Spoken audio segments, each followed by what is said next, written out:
इस लड़के का नाम हरकान है। गेमिंग की दुनिया में लोग उसे एक लीजेंड की तरह देखते थे। वो केवल अपनी गिल्ड का सबसे शक्तिशाली योद्धा ही नहीं था, बल्कि वो उन बिरले खिलाड़ियों में से एक था जो अपने साथियों के लिए अपनी जान दांव पर लगा देते थे। एक दिन की बात है, उसके कुछ करीबी दोस्त थंडर क्वीन सिरों के एक खूंखार गिरोह के चंगुल में फंस गए थे। चारों तरफ से घेराबंदी थी और बचने का कोई रास्ता नहीं दिख रहा था। सिरों ने जैसे ही अपने गुर्गों को उन्हें खत्म करने का इशारा किया, ठीक उसी पल हरकान वहां एक फरिश्ते की तरह आ टपका। उसकी ताकत का खौफ ऐसा था कि उसने अकेले ही पूरी दुश्मन फौज के छक्के छुड़ा दिए। लेकिन मासूम हरकान को इस बात का रत्ती भर भी अंदाजा नहीं था कि असली खतरा सामने खड़े दुश्मनों से नहीं, बल्कि उन लोगों से था जिन्हें वो अपना मान रहा था। जैसे ही हरकान ने हमलावरों को खदेड़ने के लिए अपनी पीठ घुमाई, उसके उन्हीं वफादार दोस्तों ने उसकी पीठ में एक जहरीला खंजर घोंप दिया। वो लड़की सिरों पागलों की तरह अट्टहास करने लगी। उसने ठहाका मारते हुए राज खोला कि उसने इन गद्दारों को हरकान की बलि चढ़ाने के लिए लाखों की रकम दी है। जेह्युन, जो हरकान का असली नाम था, असल में बहुत तंगहाली में जी रहा था। उसकी पूरी जिंदगी, उसकी रोटी रोजी इसी गेम पर टिकी थी। वॉर लॉर्ड की इस मौत का सीधा सा मतलब था उसका सब कुछ छिन जाना, उसका पूरी तरह बर्बाद और कंगाल हो जाना। जेह्युन का दिल जैसे टुकड़े टुकड़े हो गया। उसने उन सांपों पर भरोसा किया था जिन्होंने महज चंद सिक्कों के लिए उसकी पीठ में छुरा घोंप दिया। जब वो गेम से बाहर निकलकर अपने छोटे से घर में होश में आया, तो हार, अपमान और दुख के मारे उसकी चीखें निकलने लगी। वॉर लॉर्ड कोई मामूली खेल नहीं था। यहाँ के चोटी के खिलाड़ी अरबों रुपए कमाते थे। जेह्युन अपनी गजब की स्किल्स के लिए मशहूर था, लेकिन उसने वफादारी के खातिर एक छोटी सी गिल्ड को कभी नहीं छोड़ा, क्योंकि उन्होंने उसे तब सहारा दिया था जब वो कुछ भी नहीं था। और आज उसी गिल्ड ने उसे सड़कों पर लाकर खड़ा कर दिया था। गुस्से और नफरत की आग में जलता हुआ जेह्युन धोखेबाजों को असल जिंदगी में मजा चखाने के लिए पागलपन की हद तक शहर की ओर दौड़ पड़ा। इसी बीच उसके एक दोस्त का फोन आया, लेकिन जेह्युन के सिर पर तो खून सवार था। वो गुस्से में इतना अंधा हो चुका था कि उसे सड़क की लाल बत्ती भी दिखाई नहीं दी। अचानक काल बनकर इसेकाई का वो ट्रक पूरी रफ्तार से उससे टकरा गया। जेह्युन का शरीर खून से लथपथ था, उसकी हड्डियां चकनाचूर हो चुकी थीं, लेकिन उस मौत के मुहाने पर खड़े होकर भी उसे केवल उन गद्दारों के चेहरे और अपने अधूरे प्रतिशोध की याद आ रही थी। उसने अपनी आखिरी सांसों के साथ कसम खाई, अगर दोबारा मौका मिला तो एक एक से हिसाब चुकता करूंगा। तभी एक चमत्कार हुआ। उसके आसपास का अंधेरा छट गया और उसने खुद को वॉर लॉर्ड के शुरुआती ट्यूटोरियल जोन में पाया। सिस्टम ने उसे एक दैत्याकार मिनोटॉर को हराने का टास्क दिया। जेह्युन सन्न रह गया। तभी उसे पास खड़े दो खिलाड़ियों के रोने की आवाज आई। उन्होंने गिड़गिड़ाते हुए मदद मांगी और बताया कि यह राक्षस उनके कई साथियों को निगल चुका है। जेह्युन ने उस विशाल राक्षस को गौर से देखा और चौंक गया। उसने खुद से पूछा, क्या इस राक्षस को इसकी पागलपन भरी कठिनाई की वजह से 5 साल पहले ही गेम से डिलीट नहीं कर दिया गया था? जब उसने ये बात जोर से कही तो वो दोनों खिलाड़ी फटी आंखों से उसे देखने लगे। उन्होंने हैरान होकर कहा, भाई क्या बहकी बहकी बातें कर रहे हो? ये गेम तो अभी कुल 10 महीने पहले ही लॉन्च हुआ है। जेह्युन के पैरों तले जमीन खिसक गई। उसे यकीन हो गया कि वो कुदरत के किसी करिश्मे से 5 साल पीछे समय में वापस लौट आया है। जब उन खिलाड़ियों ने उसे दोबारा मदद के लिए पुकारा तो जेह्युन की आंखों में अब दया नहीं बल्कि एक बर्फीली ठंडक थी। उसने अपनी तलवार को ऐसी पकड़ से थामा मानो वो उसकी रूह का हिस्सा हो। वो बिना कुछ कहे उस मिनोटॉर की ओर लपका। राक्षस ने पूरी ताकत से हमला किया, लेकिन जेह्युन ने हवा की गति से खुद को बचाया और पलक झपकते ही उस राक्षस के जिस्म के टुकड़े टुकड़े कर दिए। उन खिलाड़ियों ने जब ये मंजर देखा तो उनकी बोलती बंद हो गई। वो उसे अपनी गिल्ड में शामिल होने के लिए मिन्नतें करने लगे, लेकिन अब वो पुराना जेह्युन मर चुका था। उसे अपने उन दोस्तों की याद आई जिन्होंने पैसों के लिए उसे बेच दिया था। बिना एक पल की देरी किए उसने दोनों बेकसूर खिलाड़ियों को वही खत्म कर दिया। उसने ठंडे और भारी स्वर में ऐलान किया, मैंने तय कर लिया है, इस जिंदगी में मैं फिर कभी किसी पर कभी भी भरोसा नहीं करूंगा। गेम से लॉग आउट होकर जेह्युन एक वी गियर स्टोर में जागता है।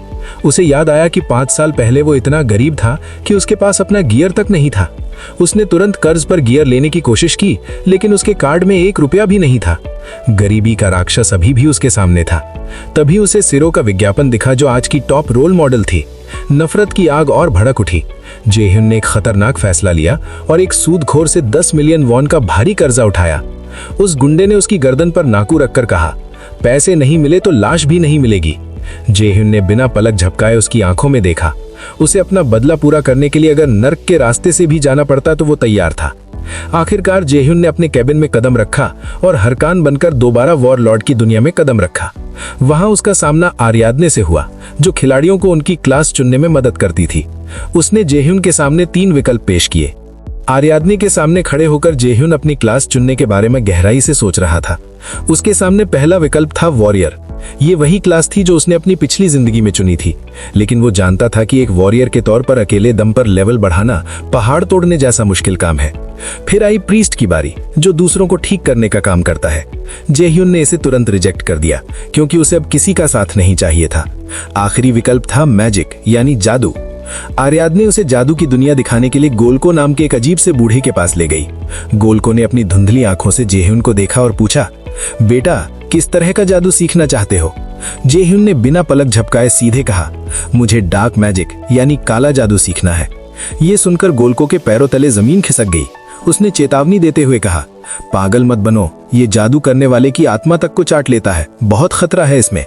लेकिन जेह्युन टस से मस नहीं हुआ। उसकी जिद देखकर गोल्को ने अपना डरावना रूप दिखाया और एक पुरानी धूल भरी काली किताब निकाली। जैसे ही जेह्युन ने उस किताब को छुआ, उसे अपनी नसों में एक ठंडी और काली शक्ति दौड़ती हुई महसूस हुई। उसे अपने पिछले जन्म का वो खिलाड़ी याद आया जिसने नेक्रोमैंसर बनकर अकेले ही पूरी बाजी पलट दी थी।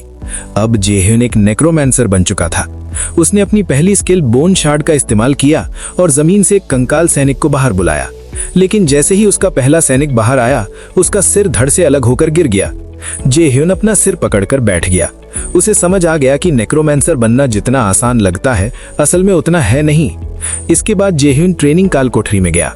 वहां उसका कंकाल इतना नाजुक था कि कुछ भेड़ियों ने हमला किया तो वो कांच की तरह बिखर गया।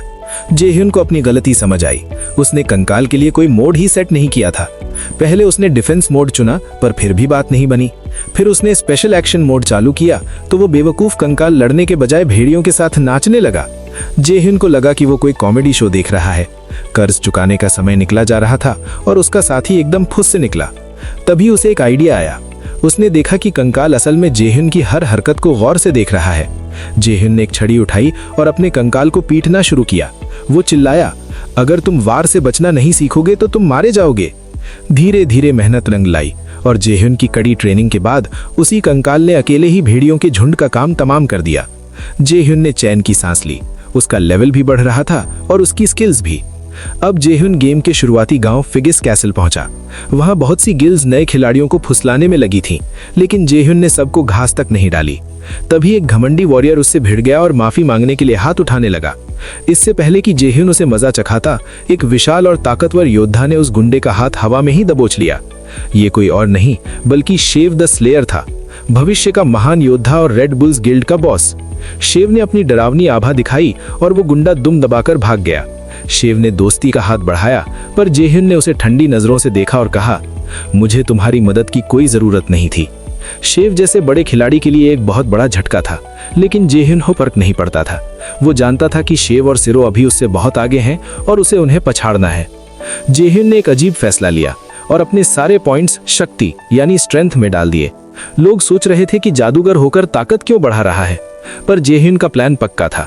वो खुद इतना मजबूत होना चाहता था कि अपने कंकाल को लड़ाई के हर दांव पेच खुद सिखा सके। उसने माउंट बीमा गुफा का एक मुश्किल मिशन लिया ताकि उसे असेंडिंग स्टार टाइटल मिल सके। वहां उसे राल्फ फैमिली नाम का एक गिरोह मिला जो नए खिलाड़ियों को लूटता था। उन्होंने जेह्युन को भी बेवकूफ बनाने की कोशिश की और कहा कि वो उसे लेवल अप करने में मदद करेंगे। लेकिन जैसे ही उन्होंने हमला किया, जेह्युन ने उन्हें तलवार के घाट उतारना शुरू कर दिया। उसने और उसके कंकाल ने मिलकर उन लुटेरों को गाजर मूली की तरह काट दिया। जेह्युन को वहां से 8 घड़ियां यानी इन्वेंट्री वॉचेस मिली जो उन लुटेरों ने दूसरों से छीनी थी। जेह्युन ने उन घड़ियों और कीमती सामान पर कब्जा कर लिया। उसके पुराने कपड़े बहुत भद्दे थे, इसलिए उसे नए और बेहतर कपड़ों की सख्त जरूरत थी। उसने अपने कंकाल को हील किया और खुद को तैयार किया। उसने मन ही मन सोचा कि गेम में बाहरी खूबसूरती की कोई कीमत नहीं है, असली चीज तो ताकत है। हालांकि नए कपड़े पहनने के बाद वो खुद भी किसी हीरो से कम नहीं लग रहा था।